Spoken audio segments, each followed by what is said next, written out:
Hi guys, I'm Bernie with TooFab, and I'm here with TooFab's TooGood Artist of the Month, Lauv. Hey, what's up? So, how did you get into music writing? I mean, you started at 13. Yeah. How did you get to where you are right now? Honestly, countless hours of just like writing song after song after song and learning how to produce. And you know, me and my friends, we used to like book our own tours when we were in bands growing up, and like really like it's just, I wouldn't do anything except for make music, you know, growing up. Yeah. It's all I did. And it was just kind of like never giving up, I guess, you know? You're also a producer. You started that off when you were young too. Yeah. Do you think having all this background knowledge, the songwriting, the instruments, the producing, do you think that that puts you sort of at an advantage? I mean, I think it just depends on what you're making, and everybody's different, but some of like, I actually envy sometimes, like I'll like, I have some friends like this, or I'll meet other producers or writers who really, you know, who are either they're new or they really have no technical knowledge at all, and like just the freedom they have from not knowing what's going on and just being like, oh, this feels right.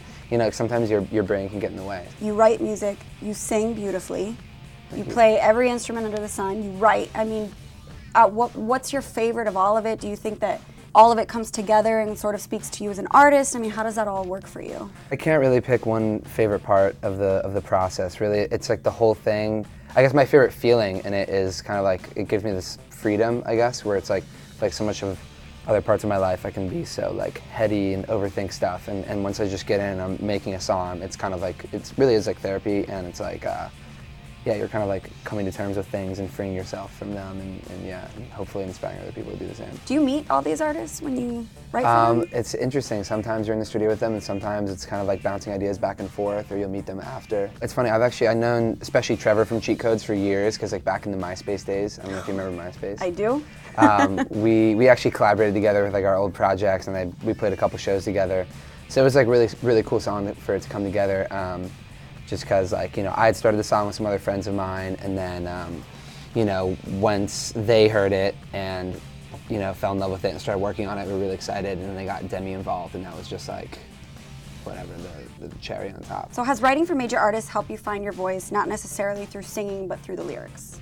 It's a little different, right? You know, when I'm writing something that's like for me, I'm super, you know, like particular about, I want this to actually be about my life, and the details are all like really real. And when it's a song that it's like, if I'm in the studio with another artist or it's for another artist, I'm a little bit more like, I might be expressing something that I'm feeling or going through, definitely, but I'm a little bit more like, it can be a little bit more like fiction, or you know, you can like make some stuff up, yeah. So what comes first though? So do you write a song and then it kind of gets given to an artist, or do you know who the artist is first and then you write for them? It always depends, yeah. Oh really? Okay. Yeah. I mean, I always try, like my favorite way to write is to not think about what it's going to be for, and just to sit down and see what happens. So whether that's for you or somebody else? Yeah, and just kind of let the process show you, you know, not because otherwise I start controlling too many things, and once you control it, it's ruined, you know, it's not beautiful. So you're featured on DJ Snake's new single, A Different Way. Yeah.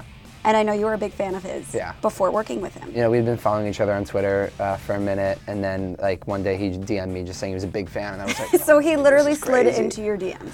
Yeah. That's awesome. Yeah, it's just crazy, you know, the song happened, and I think, you know, like the coolest part about it is like all my stuff's super emotional, and like the song is obviously really emotional, but you know, like when you get to the drop, it's like he just did something so next level, which I feel like he always does, and it's so like, I don't know, you could cry and you could dance all at the same time, you know what I mean? True. It's crazy. You just finished opening up for Ed Sheeran. Yeah. You guys were doing his world tour. Yeah.